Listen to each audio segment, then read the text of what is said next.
Hey, welcome to The Feast Life, where we empower you, the modern homeschool mom, to create a life and homeschool you love. I'm Julie Ross, the creator of the award-winning curriculum A Gentle Feast, a homeschool veteran of over 20 years, and a certified Christian life coach. Charlotte Mason said, life should be all living, not a mere tedious passing of time. So on this show, we seek to savor the feast of life. So go get your favorite beverage and pull up a chair. You're welcome at this table.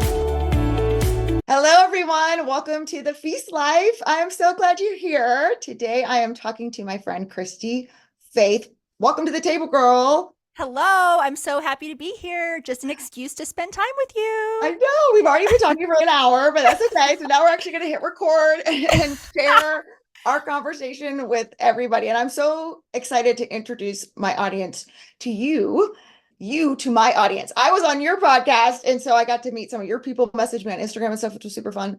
And so I'm so excited for my audience to get to know you. So girl, fill us in of your journey and how you are at this point where you just wrote a book, and we're going to talk about that too. I know, it's so crazy. Yes, I do have a book coming out, and probably by the time this airs, it'll be It out, will, right? yes. Yeah, okay. You can get the book on Amazon. It's called Homeschool Rising, but it's a crazy story. Do you guys know I'm a TikToker? That's how I started. Yeah, I'm really bad at that. My daughter was trying to explain to me today how you had a TikTok and I can duet it or something. Yes. I Well, don't know anything about it.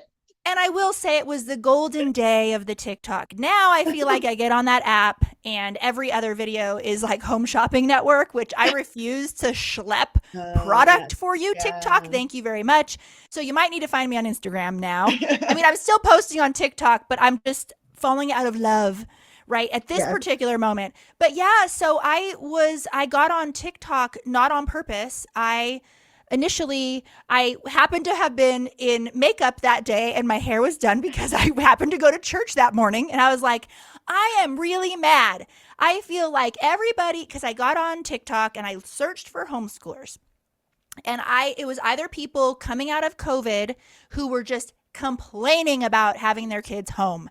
Yeah. Okay, I get it. We all know that's not homeschooling. Even they know it's not homeschooling. That was crisis schooling, but it was negativity. So it was a lot of Yes. negativity around being around your kids all day and trying to educate them. Total grace for these parents who had full-time jobs and then this was thrown on them Oh, overnight. crazy. Yeah. Absolutely. Okay. And then there was the homeschoolers, and I felt like everyone was playing defense Mm. constantly in all of our space. Everyone feels cornered all of the time. Like, no, my kid is socialized, or no, no, no, we're going to go to college. My kid is getting a good education. And I just, because I had done the research, because Scott and I chose to homeschool our kids based on valid evidence and data, I was like, we don't really need to be in this defensive, cowering stance when it comes to us explaining why we are homeschooling our kids. We have the data. We have the data that proves this is an amazing choice, a valid Yes. choice, better prepares our kids for college. And so one day I was like, someone needs to be playing offense. So I Mm. did. And it happened to be, I think it was just the right timing for Yeah. everything, because it happened to be back in that day, you could be wild on TikTok and say whatever you wanted. And things are a lot different now. But that's my very first video that I posted. It went viral overnight. I could not eat for 6 weeks. I was like, what just happened? I talked to my friends, like, this is nuts.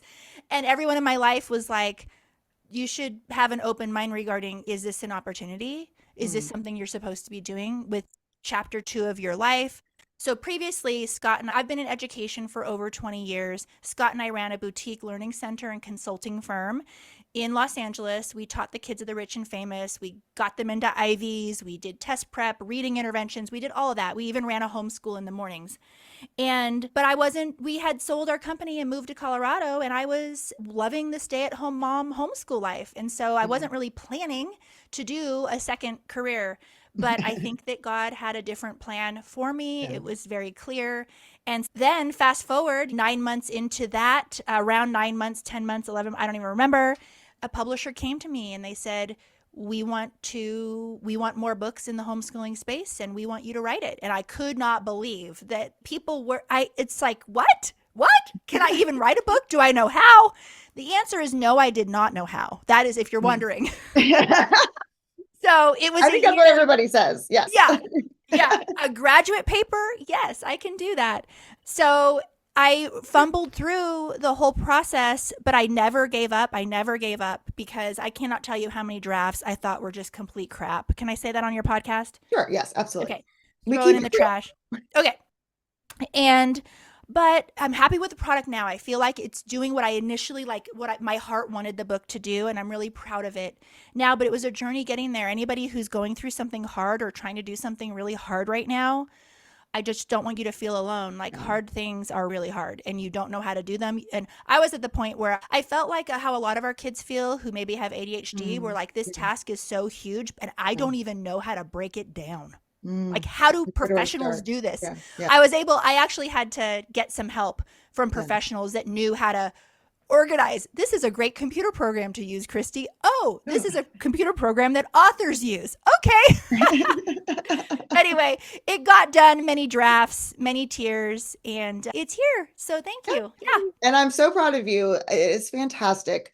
One of the things I really appreciate about it is it has such a unique perspective of it applies to all homeschoolers. So it's not just Charlotte Yes. Mason or just classical or just whatever. There's a lot of mom encouragement books out there regarding homeschooling, which I'm so grateful for. Those were like my lifeline in moments where I was like on the bathroom floor, like, I can't leave the bathroom, kids. And so I'm so grateful for those mom encouragement type books.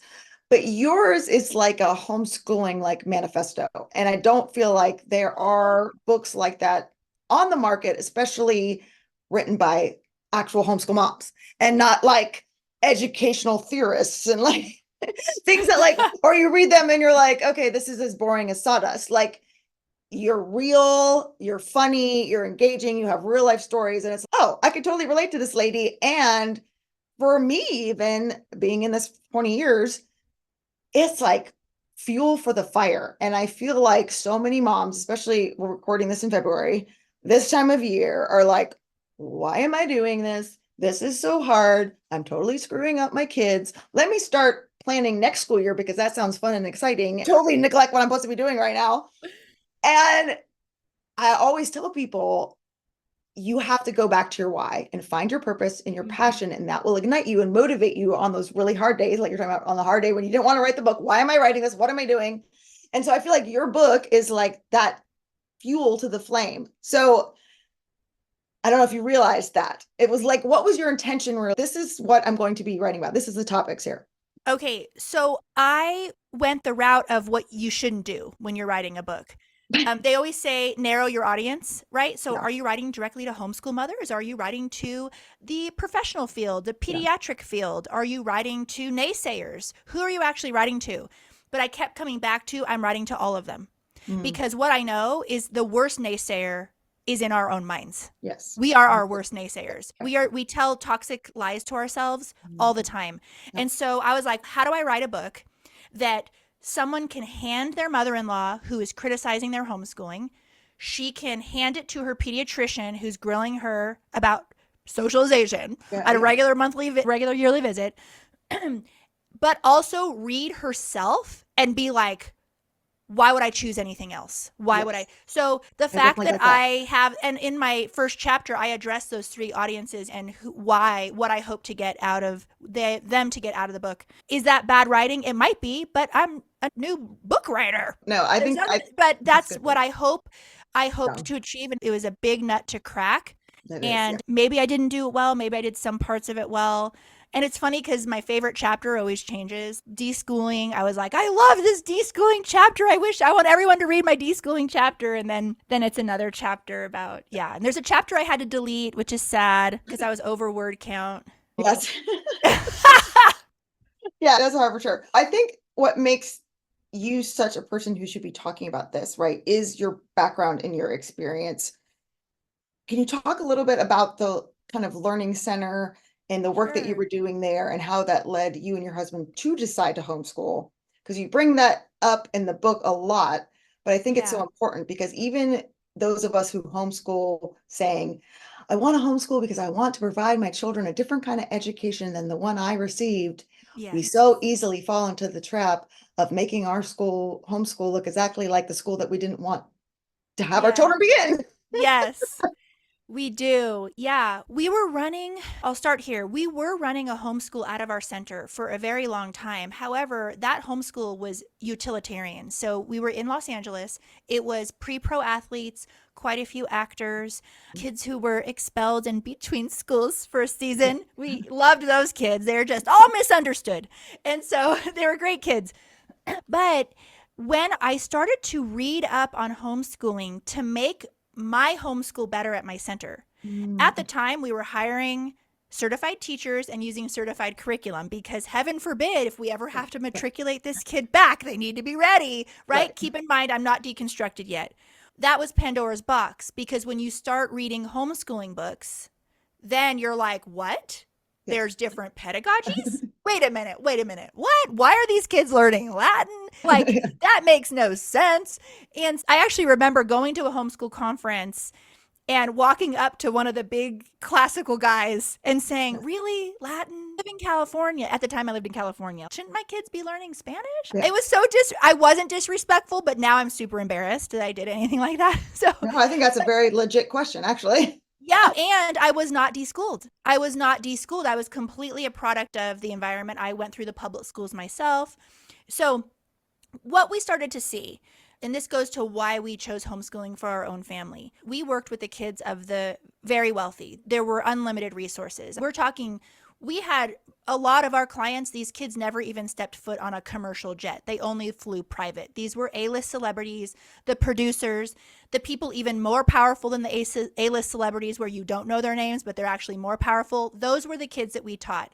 It was just the area that we were in and the type of service we provided. It attracted those because it was an extremely very concierge type service. Those kids still struggle. They still need reading intervention. They still have dyslexia. They still have ADHD, anxiety disorders.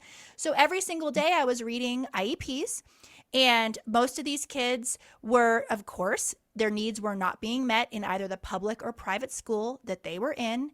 And we were hired to solve the problems that these schools could not solve. Right. And so that gets you start to think, wow, these parents are having to go private to get these kids to learn to read. It's not happening in the reading interventions. This is just an example with reading. It's not happening with those interventions, this and that. But here's the deal.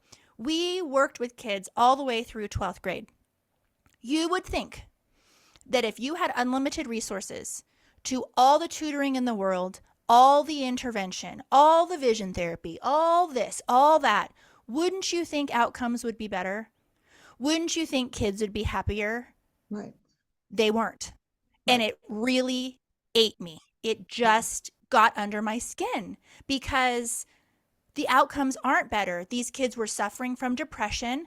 They were I want to say college failure to thrive, which we see a lot of off to a college and coming back by Thanksgiving.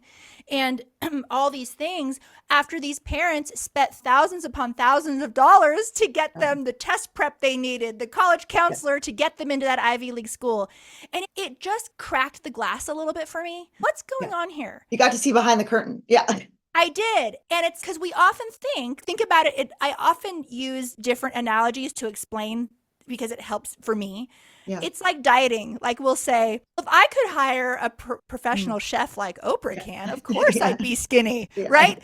It's the same scenario. No, you wouldn't necessarily be skinny. It's the same thing. We think, oh, if I can afford the quarterback coach, my kid might be able to get a college scholarship for sports, or we do that to ourselves. Anyway, I can tell you here right now that the outcomes aren't better. These kids are equally as miserable. And I'm not using that word flippantly. There is a crisis in mental health, especially with teenagers in our country. The majority of the teenagers that we worked with were incredibly troubled, engaging in very dangerous behaviors, self-sabotage, needing therapy, concerning, highly concerning. So I'm looking at this saying, do I want this for my kids? We had a history of infertility, so I was able to be in the workspace running our center for a lot of years before we had our first child. I'm an older mother, and it required infertility treatments and things like that to have the kids that we have now. But so I had time to really, in my adult life, to observe and think about what is an education? And that was the question that made it all come tumbling down. It led us to selling our center. It led us to homeschooling our kids and doing what I do now, because I truly believe in the bottom of my heart that there is no better place to educate a child than in a loving home with a motivated parent. And Mhm. no, not everyone can homeschool. No, not everyone should homeschool, but that shouldn't stop us. Yeah, and it doesn't mean that's not an ideal situation. Exactly. And I think a lot of parents Exactly. view it as maybe this isn't ideal, or maybe this isn't, and so I Yeah. feel like your book was really just so motivating of showing no and talking about those studies and talking about your experience of we think the be all end all is getting like a good SAT score and a college scholarship, and that's not. Like these No. children are suffering, and that Yeah. so much pressure and everything is put on them. And it reminded me, I actually was a tutor outside of DC and for foreign ambassadors, and someone hired me to come and tutor their 5-year-old for reading. And I had been a kindergarten teacher. I was like, great. I was one of 4 tutors this 5-year-old had. He was so stressed. He was on medication for anxiety already because he was Oh. so stressed because of all the academic pressure that was put on him. And I'd be like, okay, well, if Yeah. we can get all of this done, and I was playing reading games, if we can get all done in 15 minutes, then for the last 15 minutes, we'll play. Let me tell you how long I lasted, about 3 weeks, right? The mom's like, Yeah. no, I'll hire you to play. And I was like, Oh. is missing out on his childhood, which is, and I feel like we're able to see that as homeschool moms, right? Of the Yes. gift that we've given our children of letting them have a slow childhood and having play, Yes. and that's not a distraction from education. That is where they're learning so many different things. I Right. love in the book you said that you're pro homeschooling because children are persons, which is what Charlotte Mason says. And then you listed 3 things I want to dive into. You said homeschooling allows for tailored academics, Mhm. it instills a love of learning, and it promotes social and emotional well-being, which is what you've already hit on. So let's Yeah. talk about that tailored academic piece, if you don't mind. Yes.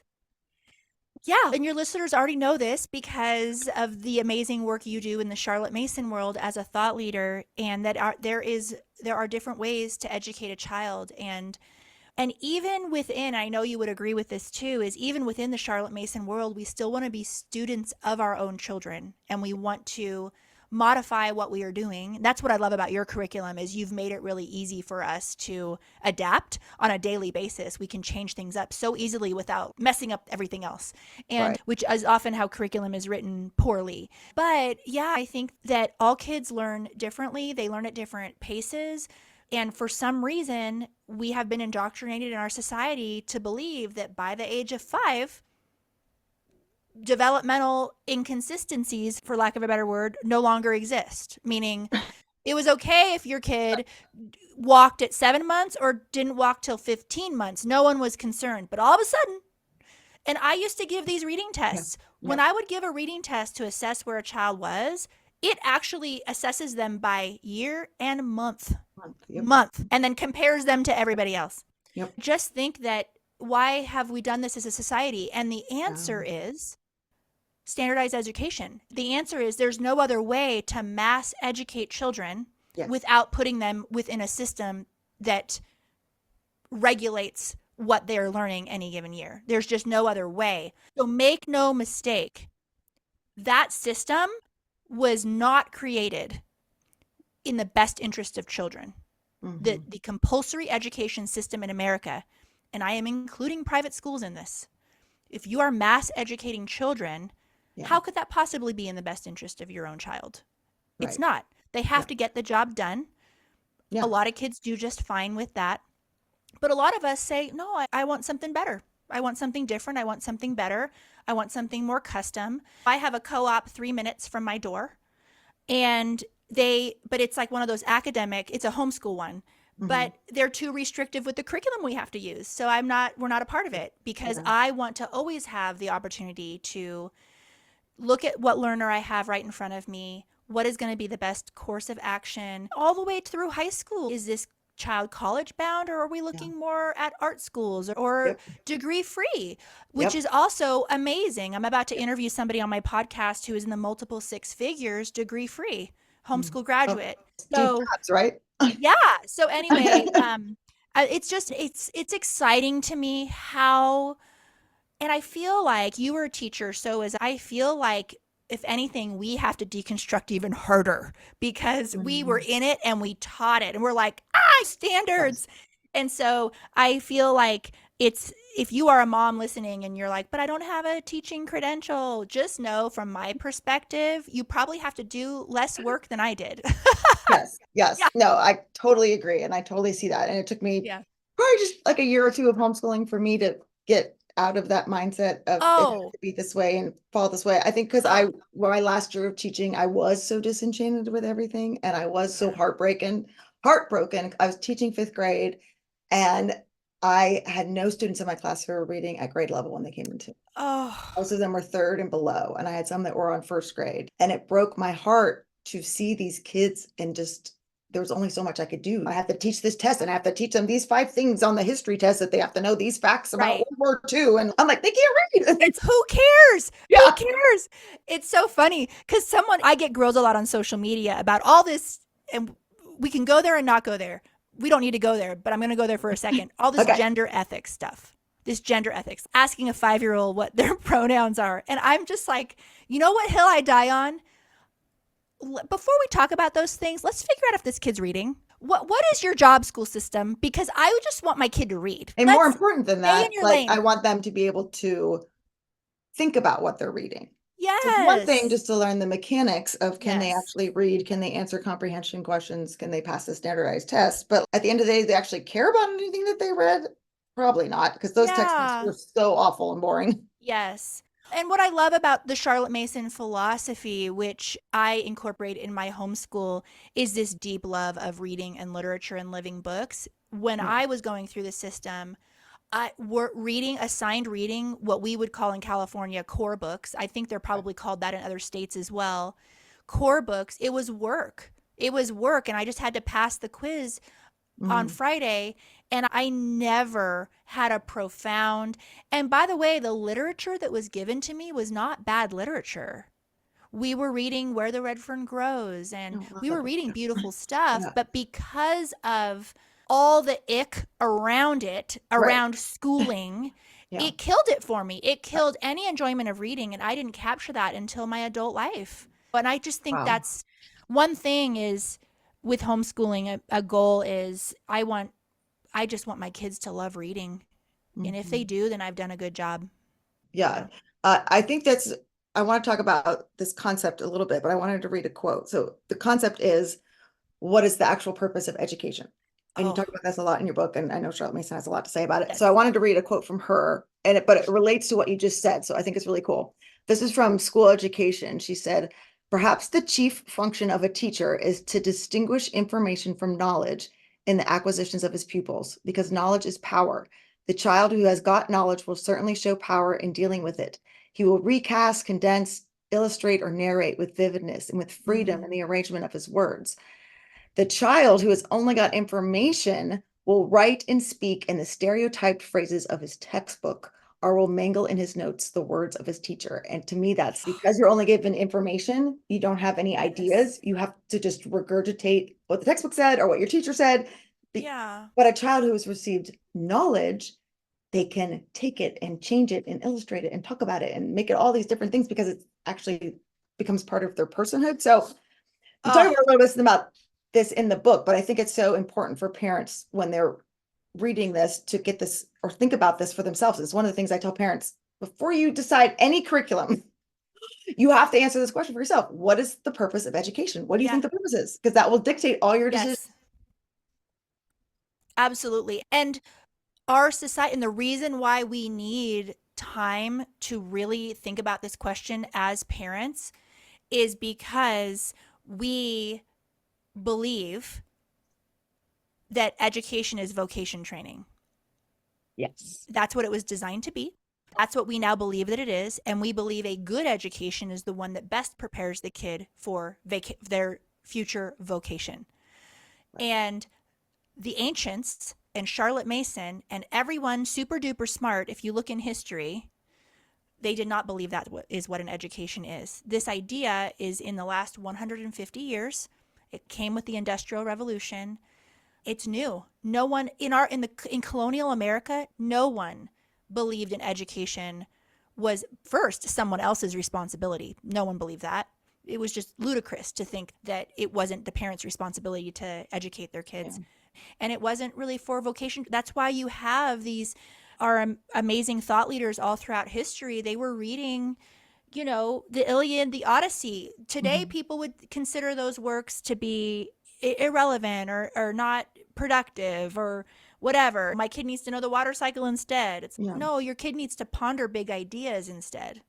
Who Mm. cares about the water cycle? I don't even know if my kids know the water cycle. I think I have a picture.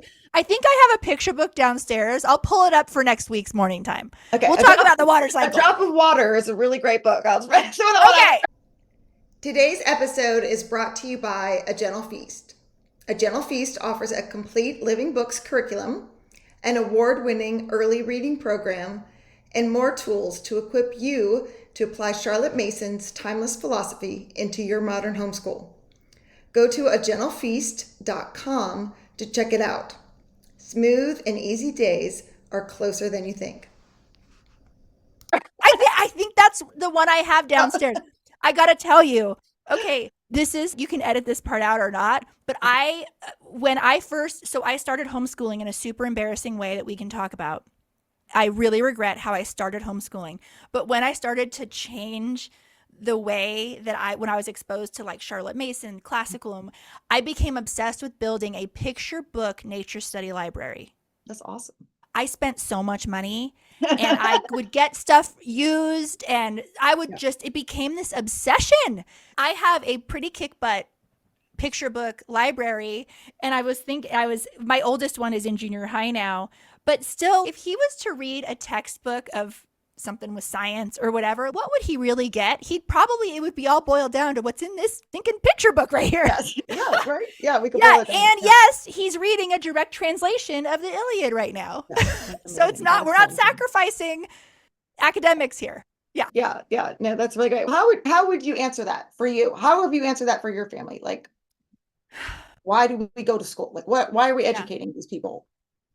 If it's not to get a job, be part of this utilitarian vocation system, why? Yeah. My answer that is not fully complete, because I could spend my lifetime thinking about this, is for me, I keep going back to that an education is the cultivation of a human being. And that we have a responsibility.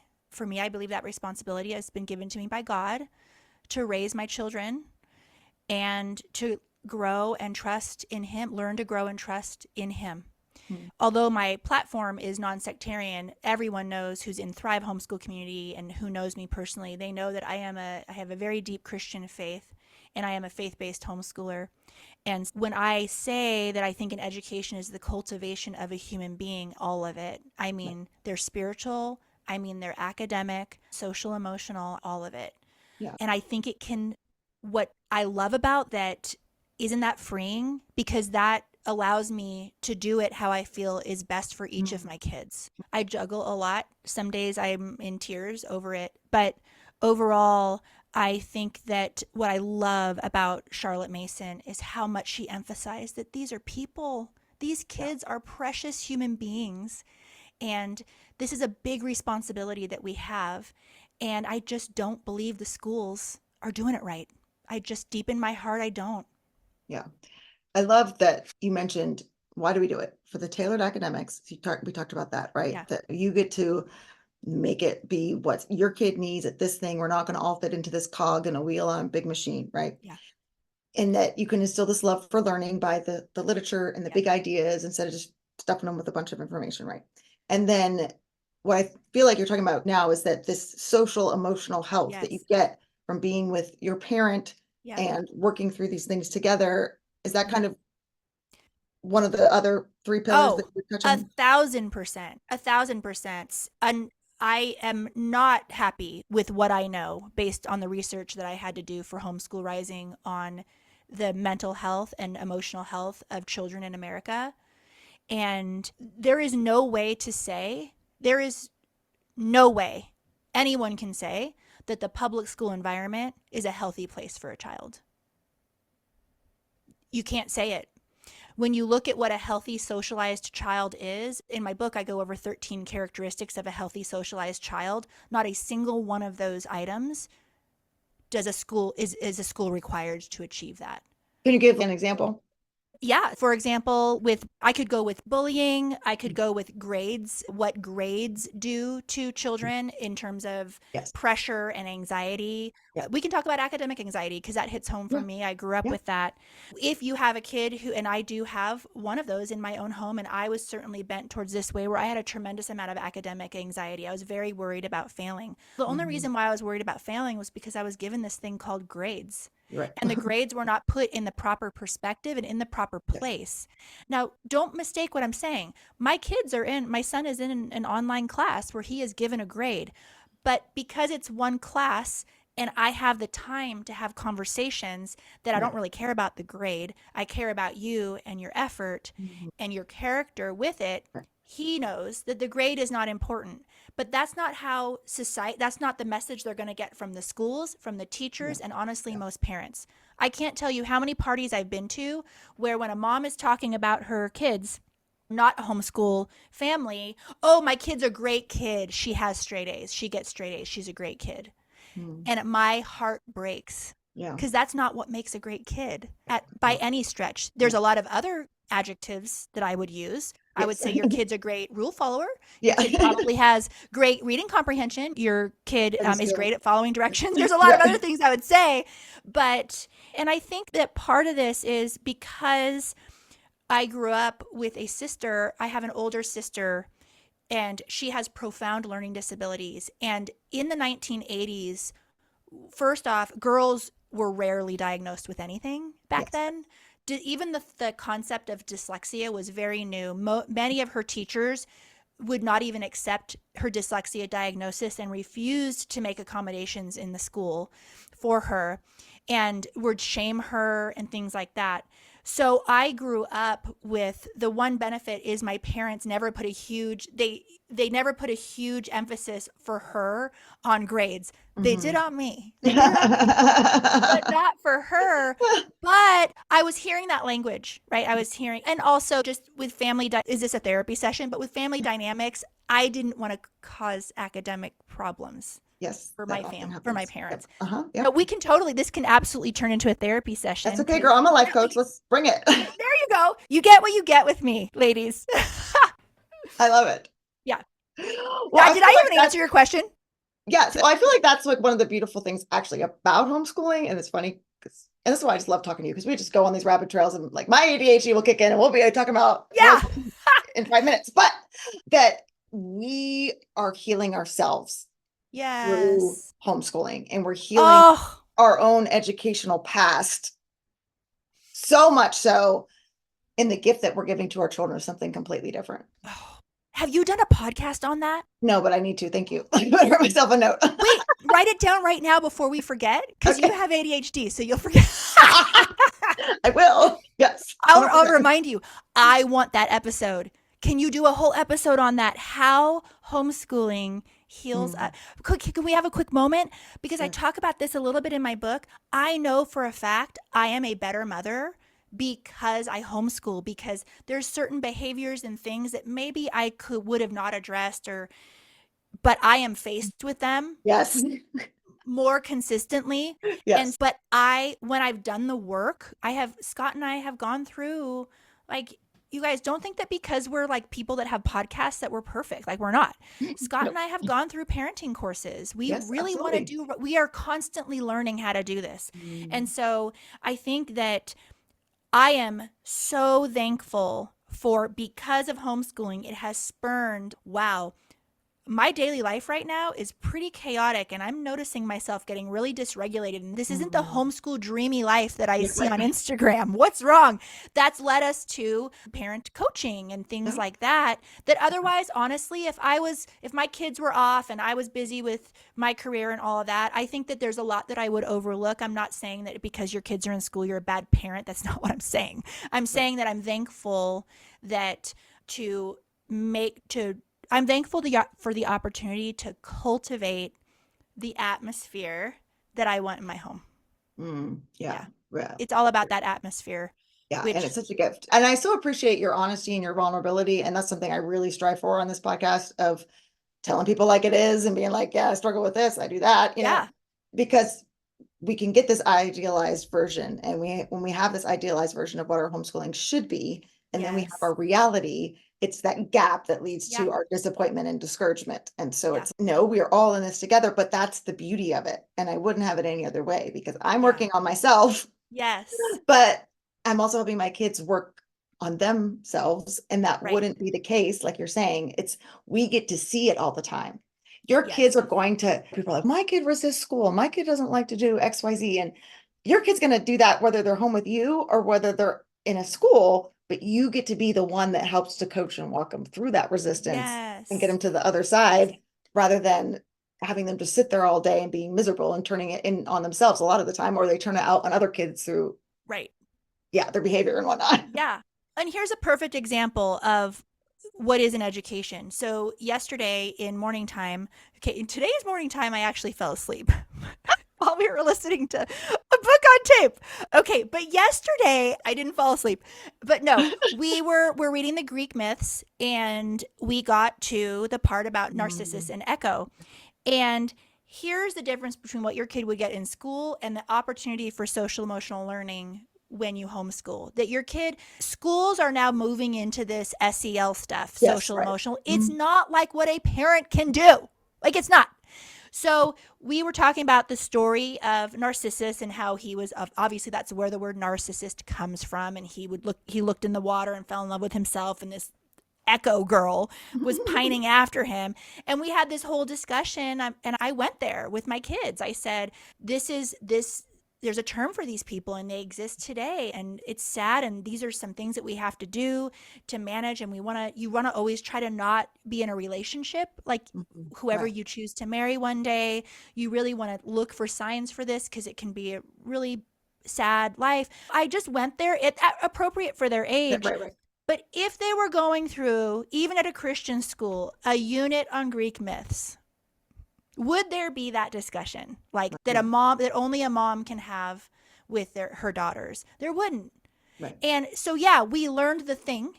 I want them to know the Greek myths and the reading comprehension and all of that. Yes, right. And the application for lots of things. And also it opened the door for an amazing discussion. And that's not the only time I have talked to my daughters about narcissists and Yeah, right. narcissism. That was one of the times. And we drip. It's like I call it a drip. Like we drip this social emotional learning with Yes, everything we read, everything we yes. do. There was one time where a neighborhood kid came to I actually have a piece of content in my drafts on this, um, came to our door, sweet kid. And my son was super excited to get his video game time. And it was right at that time where the kid came to the door. Hmm. And my son said, "Oh, no, I'm sorry. I'm not going to play right now because I just got my video game time and I'm really looking forward to, I forget if it was a new game he got or something." But the kid started to gaslight. The kid started to say, "You don't like me," and going into some manipulative Yeah, yeah. language. And no one knew I could hear. I was around in the other room, but I heard it. Now, as soon as my son closed the door, I said, "Hey, I wanted to honor his video game time because it's within a time limit." So I said, "I want to talk about that conversation." I was able to talk about that conversation, and he's older, so I actually said the word gaslight, what this Yeah, means, yeah. that type of a thing. I did not throw that other kid under the bus. I did not do that. Why would I do that? He's a little kid, but I'm like, these are unhealthy things that people do in conversations, right? So you don't get that kind of in the moment Mm, thing when mm. your kid is in school, and they experience those Oh, conversations, for but sure. parents never know about them. And then Right. often kids forget about to even ask about them after. Oh yeah, they So forget. Yeah, they don't. anyway, No, yeah, that's great. I think that's beautiful. And people ask me all the time, do you offer discussion questions to go with each of the books? And I said, I always say no. And the key is your child narrates. They're going to put it in their own yes, words. They're going to make it their own. Every kid is different. So you'll get a million different things from each kid. I said, but the discussion has to happen and be led by the spirit.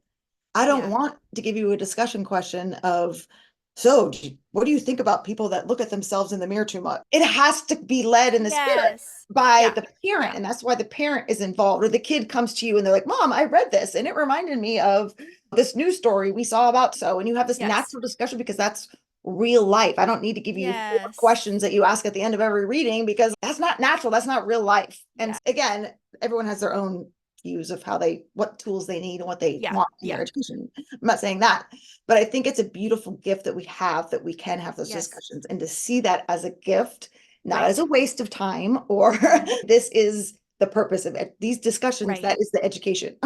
Like those discussions.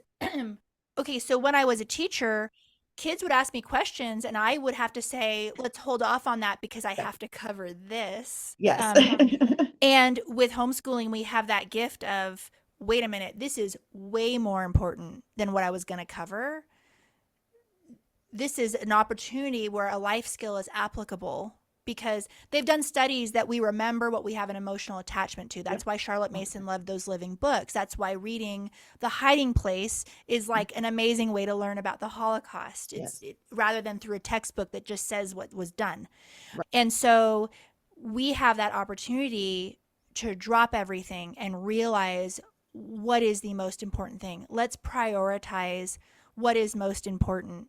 Balancing that with, I know the pressure, but Christy, I'll always be behind. I do think that there are some subjects where we can't. Yeah. I do like my kids on track with their math. I like my kids on track with their reading.